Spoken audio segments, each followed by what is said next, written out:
অন্তরিক্ষের গল্প পাঠ চ্যানেলে আপনাদের সবাইকে স্বাগতম। আজ আপনারা শুনছেন হারুকি মুরাকামির লেখা নরওয়েজিয়ান উড গল্পের ১২ পর্ব। দিনের বেলায় সেটা মনে হবে না। সে মুখ অন্ধকার করে বলল, কিন্তু যখন রাত নামে আমার মুখ দিয়ে লালা পড়তে থাকে আর আমি মাটিতে গড়াগড়ি খেতে থাকি। বলো কি? আরে না, মজা করলাম। বিরক্তির সাথে মাথা নেড়ে সে বলল, আমি পুরোপুরি সুস্থ, অন্তত এখনকার জন্য। আমি এখানে থাকছি কারণ অন্যদের সাহায্য করতে, মিউজিক শেখাতে, সবজি চাষ করতে আমার ভালো লাগে। এই জায়গাটাই আমার ভালো লাগে। এখানে কম বেশি সবাই বন্ধু। সেদিক থেকে বললে বাইরের দুনিয়া আমার কি আছে? আমার বয়স ৩৮, শিগগির ৪০ হবে। আমি নাউকোর মতো নই। আমার রিলিজের জন্য কেউ অপেক্ষা করে বলছে না, কোনো পরিবার বসে নেই আমাকে ফেরত নেওয়ার জন্য। আমার বলার মতো কোনো কাজ নেই, প্রায় কোনো বন্ধুও নেই। আর ৭ বছর পর আমি জানিও না বাইরে এখন কি চলছে।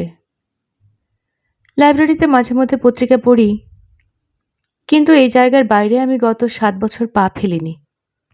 আমি জানি না আমি কি করব। কিন্তু নতুন পৃথিবী তোমার জন্য ভালোও হতে পারে, আমি বললাম। একবার চেষ্টা করে দেখলে কেমন হয়? হয়তো তোমার কথাই ঠিক। সে আঙুলে ধরে লাইটার ঘোরাতে ঘোরাতে বলল, কিন্তু আমার নিজের কিছু সমস্যা আছে। তুমি যদি চাও তাহলে হয়তো কখনো তোমাকে বলতে পারি সে ব্যাপারে। আমি মাথা নেড়ে সায় দিলাম। আর নাউকো? আমি বললাম, ওর কি কোনো উন্নতি হচ্ছে? মনে তো হচ্ছে। সে যখন এখানে এলো তখন বেশ বিভ্রান্ত ছিল। ওকে নিয়ে আমাদের অনেক দিনের দুশ্চিন্তা ছিল, কিন্তু এখন সে শান্ত হয়ে এসেছে।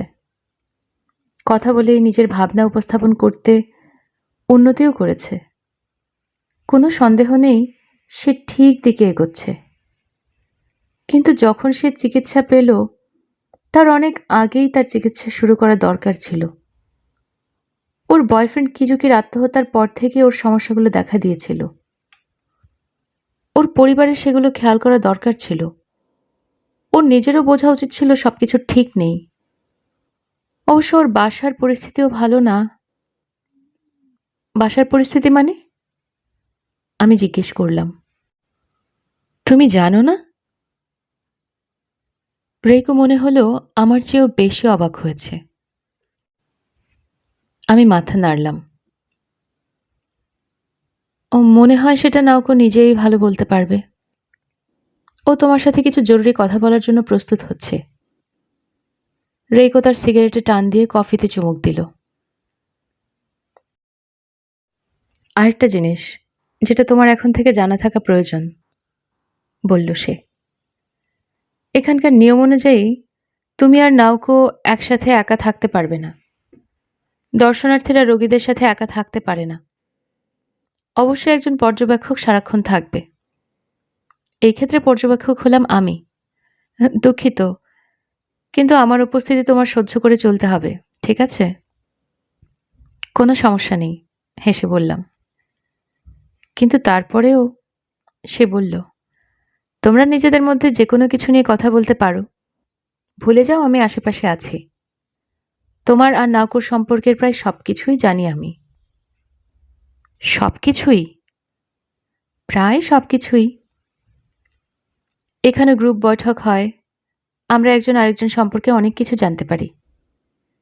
তাছাড়া নাওকো আর আমি সবকিছু নিয়েই কথা বলি। আমাদের মধ্যে কোনো গোপনীয়তা নেই। আমি রেইকোর দিকে তাকালাম কফি খেতে খেতে।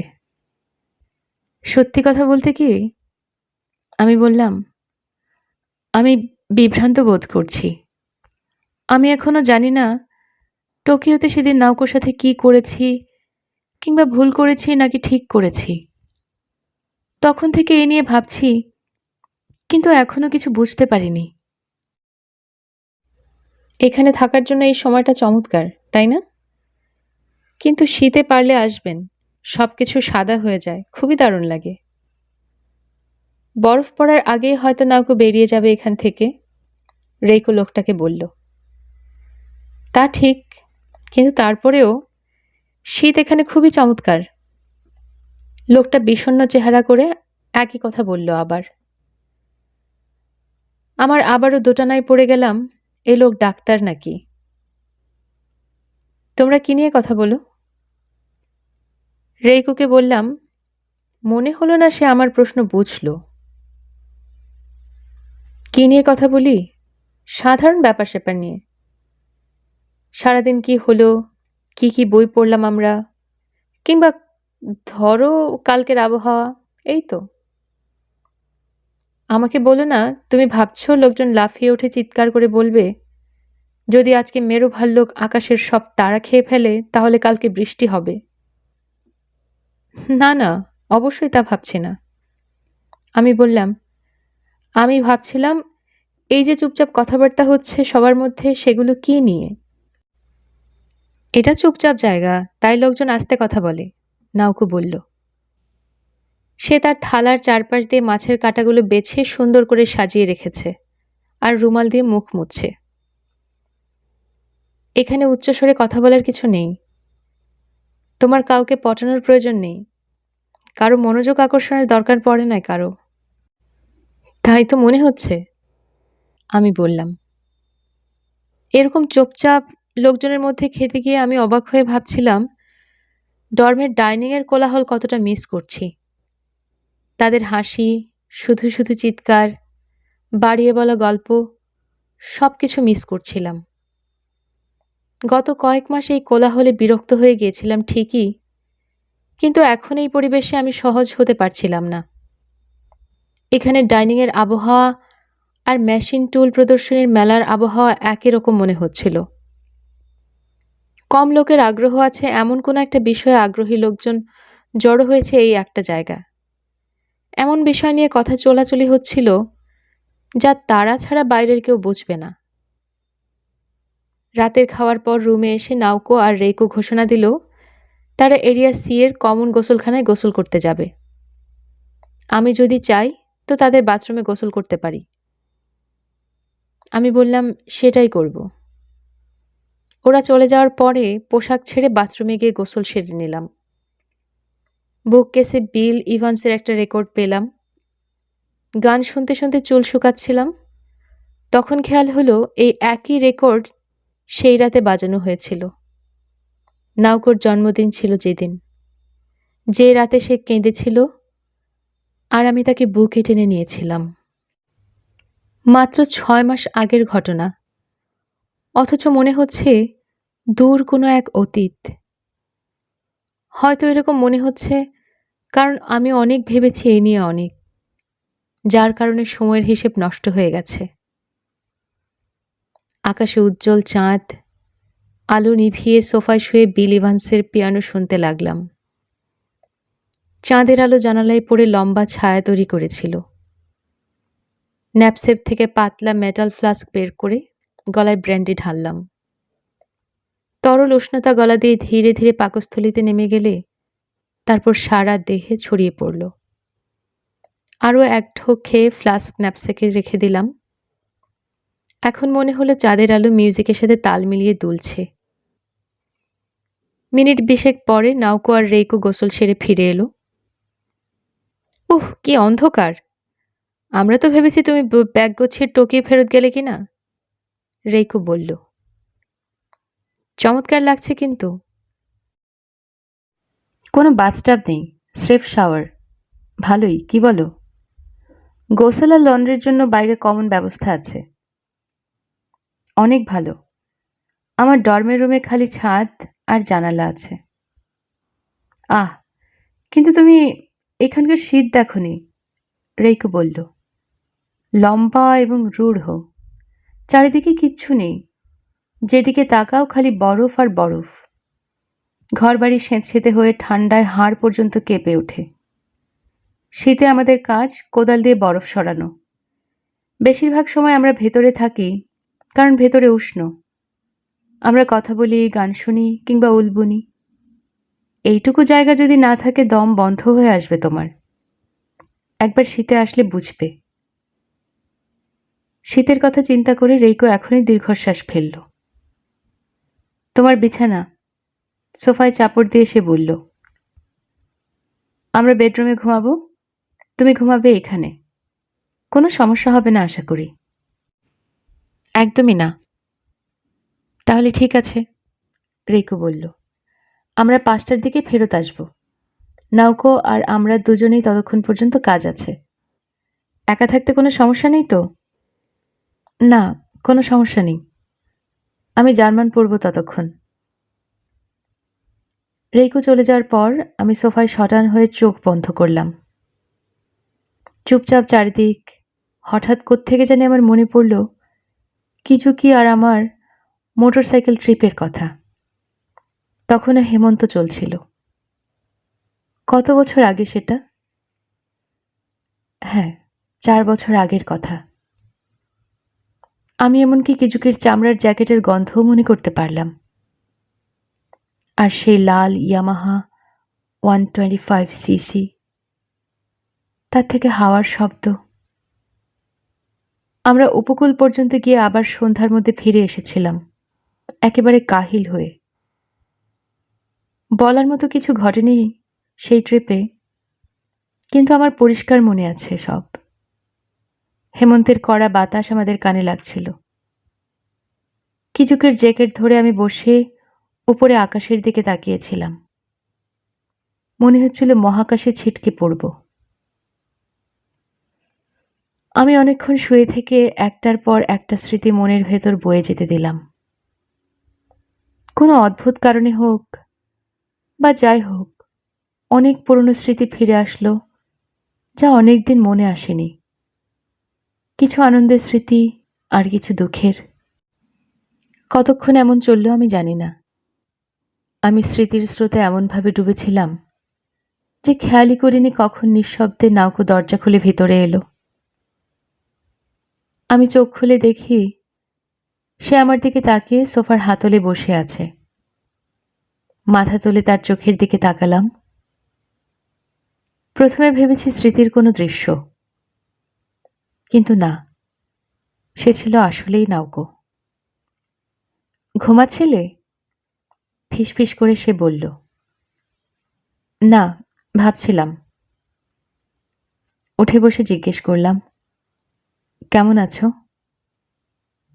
ভালো আছি, সে বিষণ্ণ হাসি হেসে বলল। আমার হাতে বেশি সময় নেই, এখন এখানে আসার কথা না। আমি 1 মিনিটের জন্য এসেছি, এখনই আবার ফেরত যেতে হবে। আমার চুল কি তোমার কাছে জঘন্য মনে হচ্ছে? একদমই না, বললাম তাকে। কিউট লাগছে। তার চুল স্কুলের মেয়েদের মতো সাধারণভাবে কাটা, এক সাইডে ব্যারেট দিয়ে আটকানো, যেরকম আগে পড়তো। নাওকে এরকম ভালো মানায়? এরকম চুলের স্টাইলে তাকে মধ্যযুগের বাঁধানো পুরনো ছবির সুন্দর ছোট বালিকার মতো দেখায়। চুল কাটা একটা ঝামেলা। রেইকো কেটে দেয় আমাকে। আসলেই তোমার কাছে কিউট লাগছে? সত্যি বলছি। মায়ের কাছে জঘন্য লাগে। সে তার ব্যারেট খুলে চুল ঝুলে পড়তে দিল, তারপর আঙুল দিয়ে সমান করে আবার ব্যারেট দিয়ে আটকালো। ব্যারেটটা দেখতে প্রজাপতির মতো। আমরা 3 জন একসাথে হওয়ার আগেই আমি একা তোমাকে দেখতে চাচ্ছিলাম। এমন না যে বিশেষ কিছু বলার মতো আছে, আমি তোমার চেহারা দেখতে চাচ্ছিলাম, আর তুমি এখানে সেটা মানিয়ে নিতে চাচ্ছিলাম। না হলে আমার হয়তো তোমাকে বুঝতে আবার সমস্যা হতো। মানুষের সাথে মিশতে পারি না আমি। তাহলে? আমি জিজ্ঞেস করলাম। কাজ হচ্ছে মনে হয়? একটু। নিজের ব্যারেট ছুঁয়ে সে বলল। কিন্তু সময় শেষ, আমাকে ফিরে যেতে হবে। আমি মাথা ঝাঁকালাম। তরু, সে শুরু করলো। তোমাকে ধন্যবাদ দিতে চাই এখানে আমাকে দেখতে আসার জন্য। আমি খুব খুশি হয়েছি। কিন্তু আমার কোনো কিছু যদি তোমার কাছে বোঝা মনে হয়, আমাকে জানাতে দ্বিধা করো না। এটা একটা বিশেষ জায়গা, বিশেষ রকমের ব্যবস্থা এখানে। সবাই এখানে মানাতে পারে না। তোমার যদি কোনো সমস্যা হয়, আমাকে একটু খোলাখুলি জানিও। আমি ভেঙে পড়ব না। আমরা এখানে খেলাধুলা করি, কথা বলি, একজন আরেকজনকে সৎভাবে কথা বলি। প্রয়োজন হলে আমি তোমাকে বলবো, বললাম। আর সৎ থাকবো। নাওকো আমার শরীর ঘেঁষে সোফায় বসল। আমি আমার হাত দিয়ে তাকে জড়িয়ে নিলাম। সে তার মাথা আমার কাঁধে রেখে গলায় মুখ ঘষল। এইভাবে কিছুক্ষণ সে বসে থাকলো, যেন আমার তাপমাত্রা পরীক্ষা করছে। ওকে জড়িয়ে থেকে আমার বুকে উষ্ণতা অনুভব করলাম। কিছুক্ষণ পর সে উঠে দাঁড়ালো, আর কিছু না বলে যেভাবে নিঃশব্দে এসেছিল সেভাবেই দরজা লাগিয়ে চলে গেল। নাওকো চলে যাওয়ার পর আমি সোফায় ঘুমোতে গেলাম। এমন না যে ঘুমাতে চাচ্ছিলাম, কিন্তু অনেকদিন পর আমি এরকম গভীর ঘুমে তলিয়ে গেলাম। সেই সাথে চারপাশে নাওকোর উপস্থিতি অনুভব করলাম। রান্নাঘরে থালা বাসন রাখা, যেগুলোতে নাওকো খেয়েছে, বাথরুমে রাখা নাওকোর ব্যবহার করা টুথব্রাশ, বেডরুমে তার বিছানা যেখানে সে ঘুমায়। তার অ্যাপার্টমেন্টে এরকম গভীর ঘুম আমার শরীরের প্রতিটি কোষ থেকে অবসাদ নিংড়ে বের করে নিল। আমি স্বপ্নে দেখলাম আধো আলোতে একটা প্রজাপতি উড়ছে। যখন ঘুম ভাঙল, আমার হাত ঘড়িতে তখন 4:30 বাজে। আলো বদলে গেছে, বাতাস বন্ধ হয়ে গেছে, মেঘের আকৃতিও বদলে গেছে। তখন ঘুমের মধ্যে ঘেমে গিয়েছিলাম। ন্যাপস্যাক থেকে তোয়ালি বের করে মুখ মুছে নিলাম। পোশাক বদলে নতুন পোশাক পরলাম। রান্নাঘরে গিয়ে পানি খেতে গিয়ে জানালা দিয়ে বাইরে তাকালাম। জানালার দিকে মুখ করে পাশের বিল্ডিংয়ের জানালা দিয়ে ভেতরে ঝুলতে থাকা কাগজের খেলনা দেখা গেল। পাখি, মেঘ, গরু, বিড়াল, চমৎকারভাবে কাগজ দিয়ে বানানো। আগের মতোই কোনো মানুষের চিহ্ন দেখা গেল না, আর নেই কোনো প্রকার শব্দ। আমার মনে হলো পৃথিবীর সবকিছু ধ্বংস হয়ে গেলেও একা আমি শুধু বেঁচে আছি। 5টা বাজার কিছু পরে এরিয়া সি এর লোকজন ফিরতে শুরু করলো। রান্নাঘরের জানালা দেখলাম 3জন মহিলা নিচে হেঁটে যাচ্ছে। মাথায় টুপি থাকায় তাদের বয়স বোঝা যাচ্ছিল না, কিন্তু গলা শুনে মনে হলো বয়স্কই হবে। তারা চলে যাওয়ার পরপরই আরো 4জন মহিলা একই দিক থেকে আসলো এবং আগের গ্রুপের মতো একই দিকে হারিয়ে গেল। সবকিছুতেই যেন সন্ধ্যাকালীন মেজাজ টের পাওয়া যাচ্ছে। লিভিং রুমের জানালা থেকে আমি দূরের পাহাড় চূড়া আর গাছের সারি দেখতে পাচ্ছিলাম। শৈলশিলার উপর দিয়ে সূর্যের ম্লান আলো হারিয়ে যাচ্ছিল। 5:30টার সময় নাওকো আর রেইকো একসাথে ফিরল। নাওকো আর আমি এমনভাবে একে অপরকে শুভেচ্ছা জানালাম যেন এই প্রথম দেখা হলো। ওকে দেখে বিব্রত মনে হলো। রেইকো আমার বই দেখে জানতে চাইল কি বই পড়ছিলাম। টমাস মানের দ্য ম্যাজিক মাউন্টেন তাকে বললাম। এইরকম একটা বই তুমি এরকম জায়গায় কি করে আনলে? সে জবাব দাবি করল। অবশ্যই তার প্রশ্নটি সঠিক ছিল। রেইকো এরপর আমাদের 3জনের জন্য কফি বানালো। আমি নাওকোকে জানালাম স্টর্মট্রুপারের হঠাৎ উধাও হয়ে যাওয়ার কাহিনী, আর শেষ দিনে আমাকে জোনাকি দেওয়ার গল্প। শুনে খারাপ লাগলো যে সে চলে গেছে। সে বলল, আমি তার আরো গল্প শুনতে চেয়েছিলাম। রেইকো জানতে চাইল স্টর্মট্রুপার কে। আমি তাকে তার গল্প শোনালে সে হাসিতে ফেটে পড়ল। সারা পৃথিবী সুখ আর হাসিতে ভরপুর থাকে যতক্ষণ স্টর্মট্রুপারের গল্প চলে। ৬টায় আমরা প্রধান ভবনের ডাইনিং হলে গেলাম ডিনারের জন্য। নাউকো আর আমি নিলাম মাছ ভাজা, সাথে গ্রিন সালাদ, সেদ্ধ সবজি, ভাত আর মিসো স্যুপ। রেইকো নিল খালি পাস্তা, সালাদ আর কফি এবং সিগারেট। বয়স বাড়তে থাকলে বেশি খাওয়ার দরকার পড়ে না, ব্যাখ্যা দিল সে। কম বেশি ২০ জনের মতো মানুষ ছিল ডাইনিং হলে। আমরা খেতে খেতে কেউ আসলো, কেউ চলে গেল। বয়সের বিভিন্নতা বাদ দিয়ে ডাইনিংয়ের দৃশ্য প্রায় আমার ডর্মের মতোই। পার্থক্য যেখানে সেটা হলো কথা বলার শব্দে। এখানে কোনো জোরে কথা নেই, কোনো ফিসফিসও নেই। কেউ জোরে হাসছে না কিংবা চিৎকার করে কাঁদছে না। একজন আরেকজনের প্রতি চিল্লিয়ে কথা বলছে না। চুপচাপ কথা হচ্ছে। সবাই সমান উচ্চতার স্বরে কথা বলছে। ৩ থেকে ৫ জনের গ্রুপ করে লোকজন খেতে বসছে। একজন কথা বলছে, বাকিরা শুনছে কিংবা মাথা নাড়ছে। তার কথা শেষ হলে আরেকজন বলছে। আমি নিশ্চিত না তারা কি নিয়ে কথা বলছিল, কিন্তু তাদের কথা বলার ভঙ্গি দেখে আমার দুপুরের অদ্ভুত টেনিস খেলার কথা মনে পড়ে গেল। অবাক হয়ে ভাবছিলাম, নাউকো তাদের সাথে যখন থাকে তখন এভাবে কথা বলে কিনা। আরও অদ্ভুত ব্যাপার হলো, কিছুটা হিংসা আর একাকিত্বের মিশ্র এক অনুভূতি টের পেলাম আমি নিজের মধ্যে। আমার পেছনের টেবিলে বসছিল সাদা কোট পরা টাক মাথার এক লোক, যার ভাবসাবে মনে হচ্ছিল ডাক্তার হবে। গ্যাস্ট্রিক রস আর ওজন কমার মধ্যে সম্পর্কের উপর তার সামনে বসা দুজনকে লেকচার দিচ্ছিল।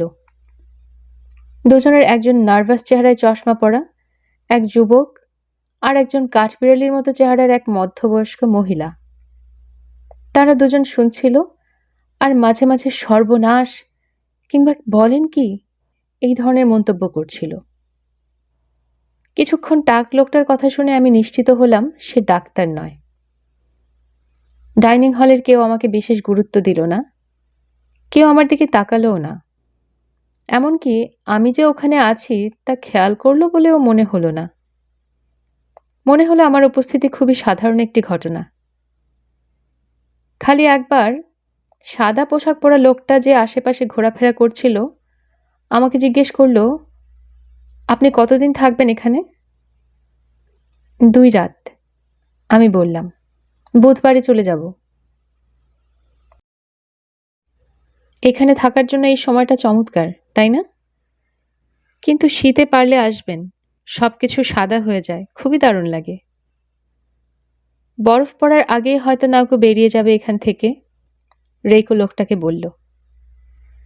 তা ঠিক, কিন্তু তারপরেও শীত এখানে খুবই চমৎকার। লোকটা বিষণ্ণ চেহারা করে একই কথা বলল আবার। আমার আবারও দোটানায় পড়ে গেলাম, এই লোক ডাক্তার নাকি। তোমরা কি নিয়ে কথা বলো? রেইকোকে বললাম। মনে হলো না সে আমার প্রশ্ন বুঝল। কি নিয়ে কথা বলি? সাধারণ ব্যাপার স্যাপার নিয়ে। সারাদিন কি হলো, কি কি বই পড়লাম আমরা, কিংবা ধরো কালকের আবহাওয়া, এই তো। আমাকে বলো না তুমি ভাবছো লোকজন লাফিয়ে উঠে চিৎকার করে বলবে, যদি আজকে মেরু ভাল্লুক আকাশের সব তারা খেয়ে ফেলে তাহলে কালকে বৃষ্টি হবে। না না, অবশ্যই তা ভাবছি না। আমি বললাম, আমি ভাবছিলাম এই যে চুপচাপ কথাবার্তা হচ্ছে সবার মধ্যে, সেগুলো কি নিয়ে? এটা চুপচাপ জায়গা, তাই লোকজন আস্তে কথা বলে, নাউকো বলল। সে তার থালার চারপাশ দিয়ে মাছের কাঁটাগুলো বেছে সুন্দর করে সাজিয়ে রেখেছে আর রুমাল দিয়ে মুখ মুছছে। এখানে উচ্চস্বরে কথা বলার কিছু নেই। তোমার কাউকে পটানোর প্রয়োজন নেই, কারো মনোযোগ আকর্ষণের দরকার পড়ে না কারো। তাই তো মনে হচ্ছে, আমি বললাম। এরকম চুপচাপ লোকজনের মধ্যে খেতে গিয়ে আমি অবাক হয়ে ভাবছিলাম ডর্মের ডাইনিংয়ের কোলাহল কতটা মিস করছি। তাদের হাসি, শুধু শুধু চিৎকার, বাড়িয়ে বলা গল্প, সব কিছু মিস করছিলাম। গত কয়েক মাস এই কোলাহলে বিরক্ত হয়ে গিয়েছিলাম ঠিকই, কিন্তু এখন এই পরিবেশে আমি সহজ হতে পারছিলাম না। এখানে ডাইনিংয়ের আবহাওয়া আর মেশিন টুল প্রদর্শনীর মেলার আবহাওয়া একই রকম মনে হচ্ছিল। কম লোকের আগ্রহ আছে এমন কোনো একটা বিষয়ে আগ্রহী লোকজন জড়ো হয়েছে এই একটা জায়গায়। এমন বিষয় নিয়ে কথা চলাচলি হচ্ছিল যা তারা ছাড়া বাইরের কেউ বুঝবে না। রাতের খাওয়ার পর রুমে এসে নাউকো আর রেইকো ঘোষণা দিল তারা এরিয়া সি এর কমন গোসলখানায় গোসল করতে যাবে। আমি যদি চাই তো তাদের বাথরুমে গোসল করতে পারি। আমি বললাম সেটাই করব। ওরা চলে যাওয়ার পরে পোশাক ছেড়ে বাথরুমে গিয়ে গোসল সেরে নিলাম। বুককেসে বিল ইভান্সের একটা রেকর্ড পেলাম। গান শুনতে শুনতে চুল শুকাচ্ছিলাম। তখন খেয়াল হলো এই একই রেকর্ড সেই রাতে বাজানো হয়েছিল। নাউকোর জন্মদিন ছিল যেদিন, যে রাতে সে কেঁদেছিল আর আমি তাকে বুকে টেনে নিয়েছিলাম। মাত্র 6 মাস আগের ঘটনা, অথচ মনে হচ্ছে দূর কোনো এক অতীত। হয়তো এরকম মনে হচ্ছে কারণ আমি অনেক ভেবেছি এই নিয়ে অনেক, যার কারণে সময়ের হিসেব নষ্ট হয়ে গেছে। আকাশে উজ্জ্বল চাঁদ, আলো নিভিয়ে সোফায় শুয়ে বিল ইভান্সের পিয়ানো শুনতে লাগলাম। চাঁদের আলো জানালায় পড়ে লম্বা ছায়া তৈরি করেছিল। ন্যাপসেপ থেকে পাতলা মেটাল ফ্লাস্ক বের করে গলায় ব্র্যান্ডি ঢাললাম। তরল উষ্ণতা গলা দিয়ে ধীরে ধীরে পাকস্থলিতে নেমে গেলে তারপর সারা দেহে ছড়িয়ে পড়ল। আরও এক ঢোক খেয়ে ফ্লাস্ক ন্যাপসেকে রেখে দিলাম। এখন মনে হলো চাঁদের আলো মিউজিকের সাথে তাল মিলিয়ে দুলছে। মিনিট 20 পরে নাউকো আর রেইকো গোসল সেরে ফিরে এলো। উহ, কি অন্ধকার! আমরা তো ভেবেছি তুমি ব্যাগ গোছিয়ে টোকিও ফেরত গেলে কিনা, রেইকো বলল। চমৎকার লাগছে কিন্তু, নাউকো বলল। রেইকো, গতবার বিদ্যুৎ চলে যাওয়ার পর কেনা মোমবাতিগুলো কি আছে এখনো? আছে মনে হয়, রান্নাঘরের ড্রয়ারে দেখো তো। নাউকো রান্নাঘর থেকে বড় একটা সাদা মোমবাতি নিয়ে আসলো। আমি জ্বালালাম সেটা। প্লেটে একটু মোম ফেলে তার উপর মোমবাতি দাঁড় করালাম। রেইকো মোমবাতি দিয়ে সিগারেট ধরালো। আমরা 3 জন মোমবাতির দিকে মুখ ঘুরে বসে থাকলাম। মনে হচ্ছিল পৃথিবীর এই প্রান্তে আমরা 3 জন ছাড়া কেউ বেঁচে নেই। চাঁদের আলো আর মোমবাতির আলো যেন মিশে গেছে অ্যাপার্টমেন্টের সাদা দেয়ালের সাথে। নাউকো আর আমি সোফায় পাশাপাশি বসলাম। রেইকো আমাদের সামনে রকিং চেয়ারে বসল। ওয়াইন হলে কেমন হয়? রেইকো প্রস্তাব করল। তোমাদের মদ খাওয়ার অনুমতিও আছে নাকি? আমি অবাক হয়ে জানতে চাইলাম। তা নেই, রেইকো বিব্রত হয়ে কান চুলকাতে চুলকাতে বলল। কিন্তু তারা সমস্যা করে না যদি তুমি মাতলামি না করো। স্টাফদের মধ্যে আমার এক বন্ধু আছে যে আমাকে মাঝে মধ্যে অল্প পরিমাণ কিনে এনে দেয়। আমরা ড্রিঙ্কিং পার্টি করি কখনো কখনো। নাউকো দুষ্টুমির সরে বলল। শুধু আমরা 2 জন। তাহলে তো ভালোই, আমি বললাম। রেইকো ফ্রিজ থেকে হোয়াইট ওয়াইনের বোতল বের করে কর্কস্ক্রু দিয়ে ছিপি খুলল আর 3টা গ্লাস নিয়ে আসলো। ওয়াইনটা এত স্বচ্ছ আর উপাদেয় ছিল যেন মনে হচ্ছিল ঘরে বানানো। রেকর্ড শেষ হয়ে গেলে রেইকো বিছানার নিচ থেকে গিটার বের করল। এমনভাবে টিউন করতে বসল যেন বোঝাই যাচ্ছিল তার খুব পছন্দের জিনিস। তারপর বাখের একটা স্লো মিউজিক বাজানো শুরু করল। বাজানোতে মাঝে মধ্যে আঙ্গুল ছুটে যাচ্ছিল, কিন্তু সে যে বাজাচ্ছিল তাতে কোনো সন্দেহ নেই। বাখের মিউজিকের উষ্ণ অন্তরঙ্গ আনন্দময় অনুভূতি পুরোপুরি উপস্থিত ছিল বাজানোর মধ্যে। আমি এখানে আসার পর গিটার বাজানো শুরু করেছি, রেইকো বলল। এখানে রুমে কোনো পিয়ানো নেই। আমি নিজে নিজে গিটার শিখেছি।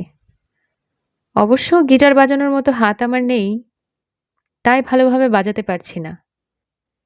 কিন্তু গিটার আমার ভালো লাগে। ছোট একটা জিনিস, বাজানো খুব সহজ। মনে হয় উষ্ণ ছোট ঘরের মধ্যে অনেকটা। সে বাখের আরেকটা মিউজিক বাজালো। মোমবাতির আলো, হোয়াইট ওয়াইন, রেইকোর বাজানো বাঁক। আমি অনুভব করলাম আমার ভেতরের সব টেনশন ধুয়ে মুছে যাচ্ছে। রেইকো বাঁক শেষ করলে নাওকে অনুরোধ করল বিটলস বাজাতে। অনুরোধের আসর। আমার দিকে চোখ টিপে রেইকো বলল, নাওকে আমাকে প্রতিদিন বলে বিটলস বাজাতে, আমি যেন ওর দাসী। নাওকোর জোড়াজুড়িতে রেইকো বাজালো মিশলে। চমৎকার গান, রেইকো বলল। আমার অনেক পছন্দ এই গানটা। এক চুমুক ওয়াইন দিলে একটা সিগারেট ধরালো। গানটা শুনলেই মনে হলো আমি ঘাসভূমির মধ্য দিয়ে হাঁটছি আর চারপাশে ঝিরিঝিরি বৃষ্টি হচ্ছে। তারপরে ও বাজালো নোওয়্যার ম্যান আর জুলিয়া। বাজানোর সময় সে চোখ বন্ধ করে মাথা দোলাতে থাকে। শেষ হলে মদ আর সিগারেটে ফেরত যায়। নরওয়েজিয়ান উড বাজাও, নাওকো বলল। রেইকো রান্নাঘরে গিয়ে পর্সেলেনের তৈরি বেড়ালের মতো দেখতে একটা কয়েন ব্যাংক নিয়ে আসলো। নাওকো 100 ইয়েনের একটা নোট ব্যাগ থেকে বের করে সেটায় ঢোকালো। এসবের অর্থ কি? আমি জিজ্ঞেস করলাম। এটা নিয়ম, নাওকো বলল। আমি যখনই নরওয়েজিয়ান উড শুনতে চাই ব্যাংকে 100 ইয়েন দিতে হয়। আমার পছন্দের গান, তাই এর জন্য টাকা দিই। যখন খুব শুনতে ইচ্ছে হয় শুধু তখনই গানটার জন্য অনুরোধ করি। এইভাবেই আমি সিগারেটের টাকা পাই, রেইকো বলল। রেইকো আঙুল ফুটিয়ে তারপর নরওয়েজিয়ান উড বাজানো শুরু করলো। আবারও চমৎকার বাজালো। আবেদন পুরোপুরি ঠিক রাখলো, কিন্তু ভাবালু হতে দিল। আমি পকেট থেকে 100 ইয়েন বের করে ব্যাংকে ঢোকালাম। থ্যাংক ইউ, রেইকো হেসে বলল। এই গানটা শুনলে আমার মন খারাপ হয়, নাওকো বলল। জানি না, আমার মনে হয় যেন গভীর জঙ্গলে হারিয়ে গিয়েছি। ঠান্ডা, অন্ধকার, আর আমি একদম একা। কেউ আমাকে উদ্ধার করতে আসবে না। তাই আমি অনুরোধ না করলে রেইকো কখনো এই গানটা বাজায় না। কাসা ব্ল্যাঙ্কারের মতো শোনালো, হেসে রেইকো বলল। এরপর সে ব্রাজিলিয়ান কিছু মিউজিক বাজালো আর আমি নাওকোকে খেয়াল করতে লাগলাম। চিঠিতে যেমন লিখেছিল, ব্যায়ামার মাঠে কাজ করে তার স্বাস্থ্যের আসলেই উন্নতি হয়েছে। ওর চোখগুলো আগের মতোই গভীর, কিন্তু পরিষ্কার পুকুরের মতো। ওর ছোট ছোট ঠোঁটগুলো এখনো হালকা কাঁপে, কিন্তু সব মিলিয়ে ওর সৌন্দর্য এখন একজন পরিণত নারীর মতো হয়েছে। যা হারিয়ে গেছে তা হলো ধারালো অংশ, ছুরির ঠান্ডা ধার। হয়তো ওর সৌন্দর্যের কোথাও তার আভাস পাওয়া যায়, কিন্তু প্রায় সবই এখন সমান, শান্ত। মাত্র 6 মাসে কেউ এত বদলে যেতে পারে তা ভাবতে অবাক লাগলো। তার এই নতুন চেহারা, সৌন্দর্য আমাকে নাড়া দিল। আমি ওর প্রতি আরো আকর্ষণ অনুভব করতে লাগলাম, আগের চেয়েও বেশি। কিন্তু এর মধ্যে সে কি হারিয়েছে ভাবতেই অনুতপ্ত বোধ হলো। বয়ঃসন্ধিকালের যে সৌন্দর্য তা তো আর ফিরে পাবে না। নাওকো জানতে চাইল আমার দিন কিভাবে চলত। আমি ওকে বললাম ছাত্রদের ধর্মঘটের কথা, নাগাসাওয়ার কথা। এই প্রথম তার সম্পর্কে কোনো কিছু নাওকোকে বললাম আমি। নাগাসাওয়ার অদ্ভুত মানবতা বোধ, অনন্য দর্শন, বেকেন্দ্রিক নৈতিকতা ইত্যাদি সম্পর্কে স্পষ্ট ধারণা দিতে আমার বেশ বেগ পেতে হলো। কিন্তু নাওকো মনে হলো বুঝতে পেরেছে আমি কি বোঝাতে চেয়েছি। ওর সাথে যে রাতে আমি নারী সঙ্গ শিকারে বের হতাম তা চেপে গেলাম। এই লোকই যে পুরো ডর্মে একমাত্র লোক যার সাথে আমি সত্যিকারের সময় কাটাই তা বললাম অবশ্য। অন্যদিকে রেইকো বাখের যে মিউজিকটা বাজিয়েছিল সেটা আবার প্র্যাকটিস করছিল, আর মাঝে মাঝে বিরতি দিচ্ছিল সিগারেট আর ওয়াইনের জন্য। খুবই অদ্ভুত মানুষ মনে হচ্ছে, নাওকো বলল। সে খুবই অদ্ভুত, আমি বললাম। কিন্তু তুমি তাকে পছন্দ করো? আমি নিশ্চিত নই। আমার মনে হয় আমি তাকে পছন্দ করি না। নাগাসাও আসলে পছন্দ করা না করার বাইরে সে নিজেকে পছন্দ করানোর চেষ্টাও করে না। সেদিক দিয়ে বললে সে খুবই সৎ একজন মানুষ, কিন্তু নির্বিকার। সে কাউকে বোকা বানানোর চেষ্টা করে না। নির্বিকার? এত মেয়ের সাথে শোয়ার পরও? খুবই অস্বাভাবিক। নাউকো হাসতে হাসতে বলল, কতজনের সাথে সে শুয়েছে? এখন সম্ভবত ৮০ পার হয়ে গেছে, আমি বললাম। আসলে সংখ্যা যত বাড়ছে সে তত কম চেষ্টা করছে। আমার মনে হয় সে সেটাই করতে চাইছে। আর তুমি বলছো এটা নির্বিকার? ওর জন্য তাই? নাউকো আমার কথাগুলো নিয়ে ১ মিনিট চিন্তা করল। আমার মনে হয় সে আমার চেয়ে বেশি অসুস্থ। আমিও তাই, বললাম তাকে। কিন্তু সে তার এই অদ্ভুত গুণ যুক্তির সাথে খাটাতে পারে। সে খুবই মেধাবী। যদি তুমি তাকে ধরে এখানে নিয়ে আসো, সে ২ দিনে বের হয়ে যাবে। সে বলবে, হ্যাঁ রে, বুঝেছি, সব জানি এসব। এখানে কি হচ্ছে সব বুঝি। সে এরকম মানুষ। এই ধরনের মানুষদের আমি শ্রদ্ধা করি।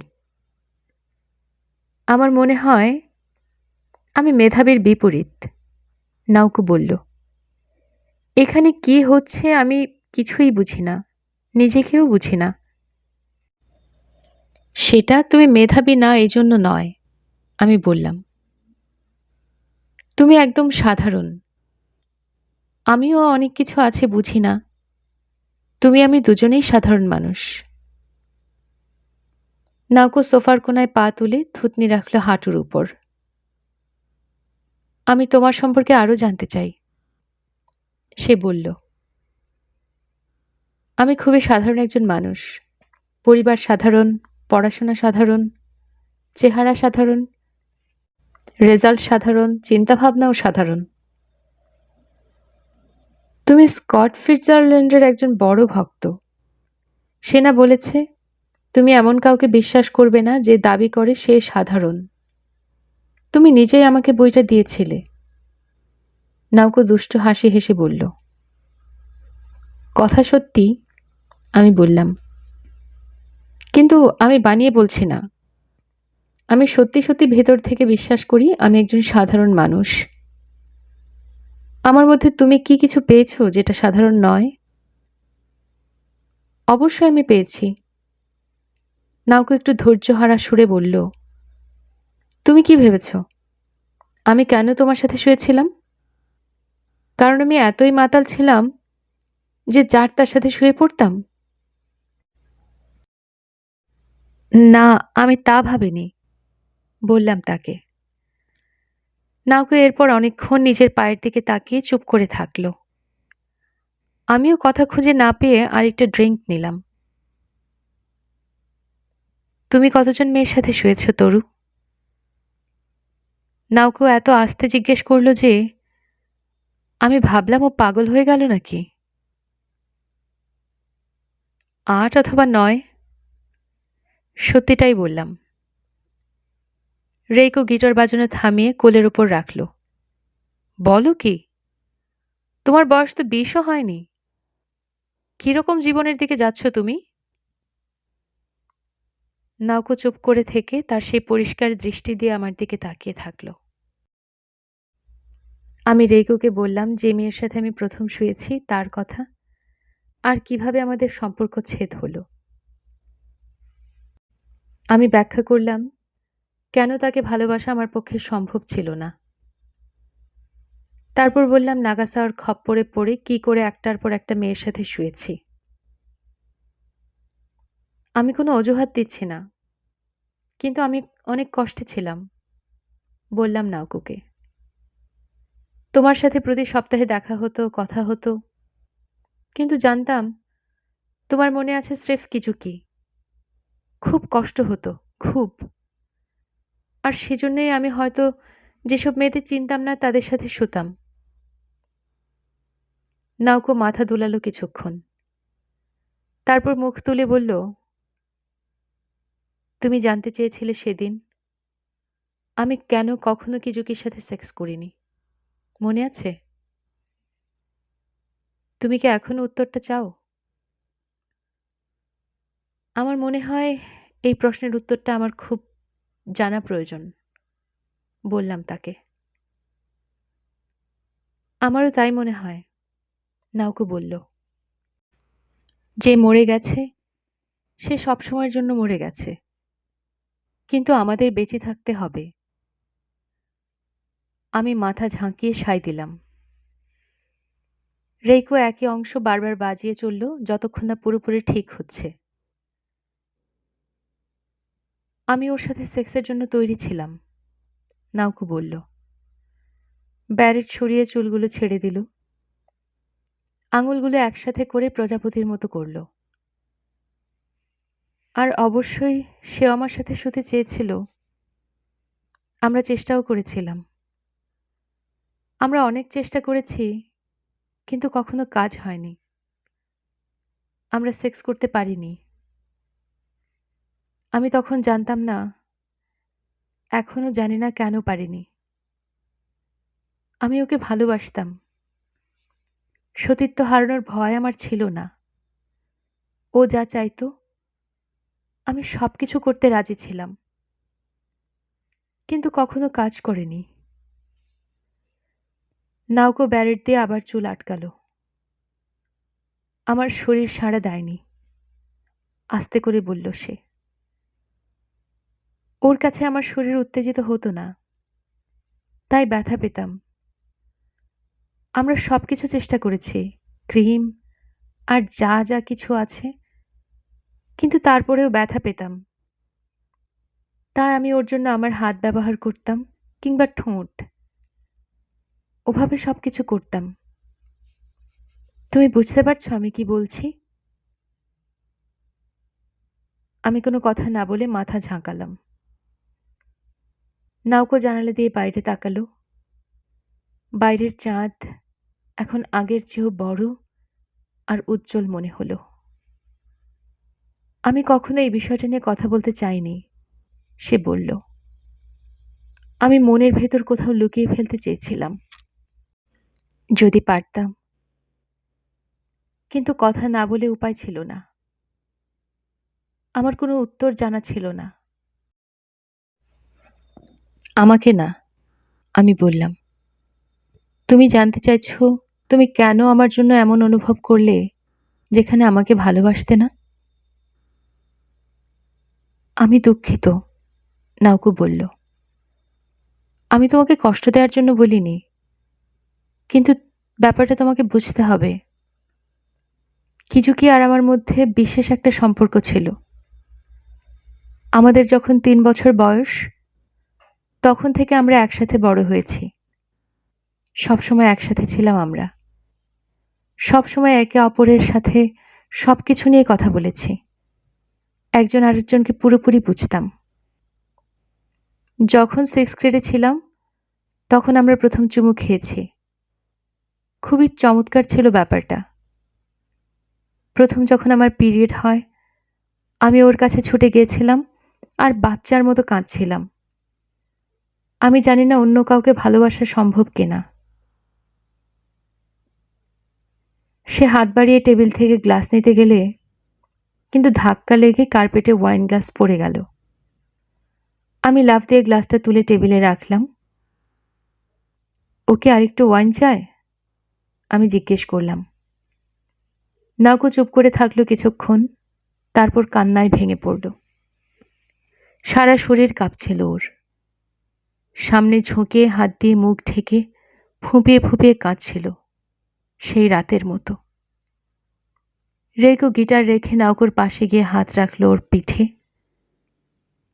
যখন সে নাউকোকে জড়িয়ে ধরল, নাউকো ওর বুককে মুখ রেখে কাঁদতে থাকল।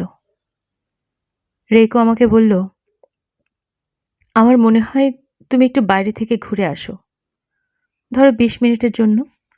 দুঃখিত, কিন্তু মনে হচ্ছে এর প্রয়োজন আছে। আমি মাথা ঝাঁকিয়ে উঠে দাঁড়ালাম। শার্টের উপর একটা সোয়েটার পরে নিলাম। সবসময় থাকার জন্য ধন্যবাদ, বললাম রেইকোকে।